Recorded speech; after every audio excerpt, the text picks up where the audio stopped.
Dia ni sakit bukan pasal sakit. Aku tengok urat-urat dia, aku tengok perjalanan dia, satu sakit yang tak tahu sakit apa, tapi dia sakit. Kata Sufyan Al-Thawri, aku sakit kerana aku takut dengan Tuhan. Sebab tu aku sakit. Aku ni sakit sebab aku takut dengan Tuhan. Kamu takkan dapat cari punca dia apa. Punca dia aku takut.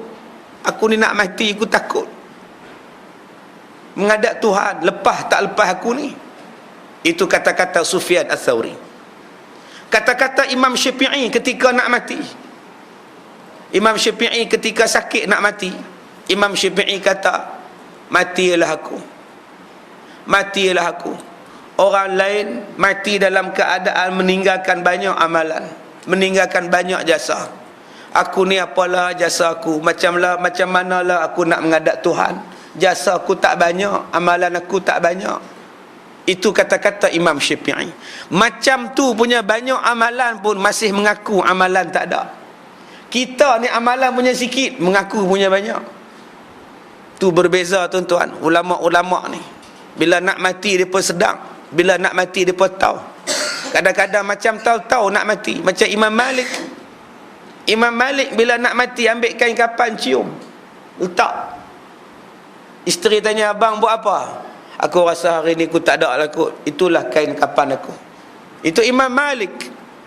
Imam Hanbali, bila dia nak mati tu dia macam tahu sampai dia mandi. Orang tanya dekat dia, tuan mandi lama pasal apa? Hari ni aku nak mati kot, aku mandi lama sikit, mandi mayat siap-siap, kata dia. Ini kata-kata manusia yang Allah Ta'ala bagi ilham. Kata-kata wali yang Allah Ta'ala bagi keramah, kemuliaan kepada mereka, sampai dapat rasa yang mereka tu nak mati. Perkataan yang indah dan lembut, kata Sufyan, perkataan yang indah dan lemah lembut adalah dengan memanggil Fir'aun dengan nama gelaran atau memanggilnya dan mengatakan wahai Abu Fulan. Dia tak panggil dengan Fir'aun. Nabi Musa memanggil dengan nama yang lain, wahai Abi ataupun wahai Abu Fulan. Itu kata lembut. Dia bukan boleh panggil hoi, tak, hoi orang-orang ni, dah. Dia tak boleh guna hoi, tak boleh guna binatang. Jangan, itu bukan dakwah yang baik. Jahat macam mana pun Nabi Musa dengan Fir'aun, jahat macam mana pun Fir'aun, Nabi Musa tak memanggil Fir'aun binatang. Allah suruh dengan bahasa yang baik. Ni bila saya cakap macam ni orang marah pula. Ni ustaz nak kenen siapa ni? Saya tak kenen siapa. Saya cerita hukum. Tapi setengah orang dia tak boleh terima. Ni nak kenen siapa? Bukan nak kenen, nak cerita hukum. Tak boleh panggil dengan bahasa buruk, walaupun pada Fir'aun sekalipun. Kata-kata siapa lagi yang kita nak dengar kalau bukan kata-kata Allah? Sebab tu tuan-tuan, dalam pendakwahan kena guna bahasa yang baik. Tak boleh panggil oi mangkuk ayun. Siapa yang mengajar memanggil mangkuk ayun? Nabi Muhammad tak pernah panggil Abu Lahab mangkuk ayun. Nabi Musa tak pernah panggil kepada Fir'aun dengan bahasa yang kasar dan kotor. Disuruh menggunakan bahasa yang baik-baik.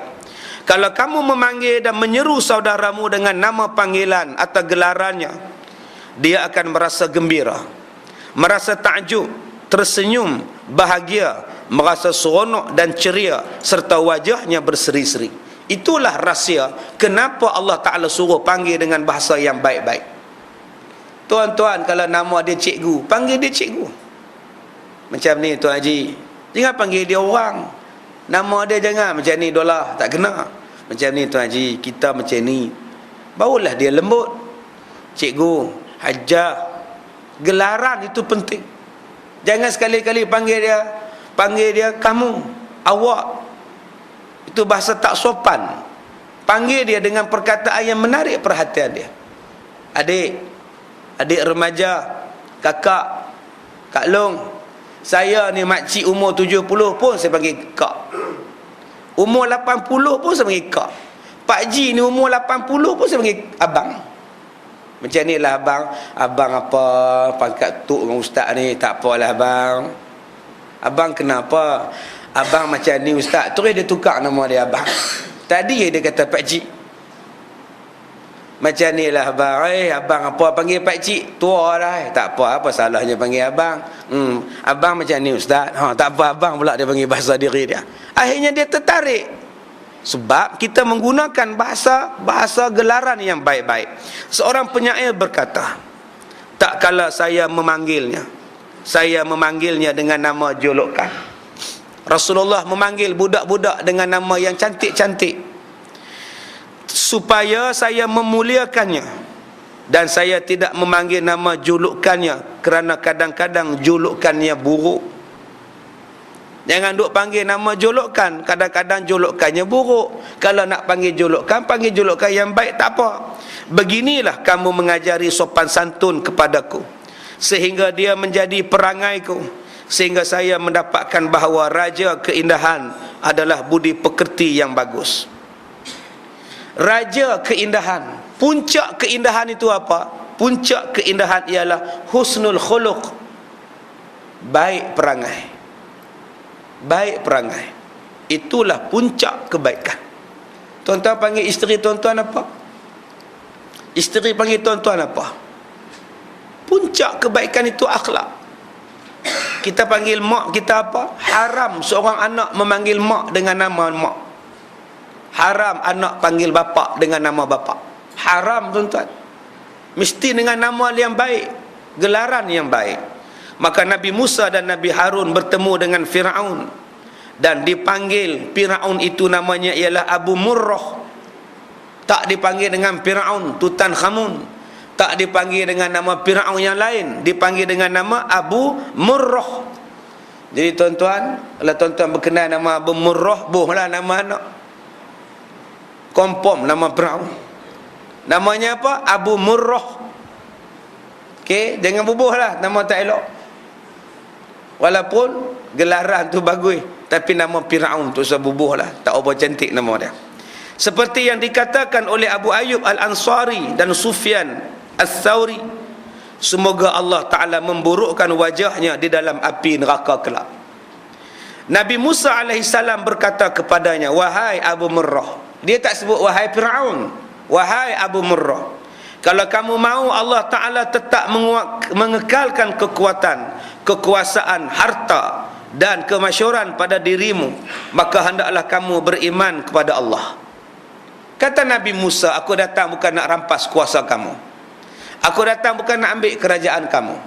Kamu perintahlah, kamu takbirlah Mesir, tapi kamu perintah mengikut yang Allah suruh perintah. Kamu perintahlah bumi Mesir ini. Kekuasaan kamu kekal, harta kamu kekal, kemasyhuran kamu pun kekal, tetapi dengan syarat berimanlah kepada Allah. Itu saja yang aku nak. Aku tak teringin pun jawatan kamu ni. Serupa itulah kita tuan-tuan. Ulama-ulama ni bukan teringin kuasa. Tok-tok guru ni bukan nak jawatan. Kalau ada orang yang memerintah sekarang ni boleh mentadbir secara Islam, silakan. Tok guru lebih selesa mengajak, lebih selesa memimpin orang jadi imam sembahyang, lebih rela membentuk jiwa. Tetapi kerana adanya manusia-manusia yang memerintah tidak mahu mengikut kehendak agama, sebab tu ulama-ulama bangun cerita, ajak, seru. Kalau mereka pun memerintah mengikut Islam, ulama-ulama pun diam. Mereka lebih selesa di sekolah, mereka lebih senang mendidik masyarakat. Tetapi disebabkan pemerintahan tidak mengikut secara Islam, sebab itu ulama-ulama bangun. Bila ulama-ulama bangun, dikatakan ulama ni tak betul lah, dikatalah ulama ni ulama politik lah, dikatalah ulama ni cari makan lah. Padahal mereka cuma minta satu, perintahlah secara Islam. Kalau boleh hang perintah secara Islam, kami diam, kami tak campur apa lah. Selagi mana kamu tak ambil Islam sebagai asas pemerintahan, selagi itu kami akan bercakap. Bila bercakap, mulalah kena marah, mulalah kena tindakan hina dan sebagainya. Nabi Musa dengan Fir'aun macam tu. Nabi Musa cakap, kamu ada kekuasaan, silakan. Ada kekuatan, simpan. Ada kekayaan, ambil. Ada kemasyhuran, simpan. Dengan syarat kamu beriman pada Allah, aku tak bantah kamu. Maka Allah Ta'ala menceritakan Nabi Musa ditanya oleh Fir'aun. Fir'aun bertanya, faman rabbukuma ya Musa? Siapa Tuhan kamu berdua wahai Musa? Siapa Tuhan kamu berdua, wahai Musa?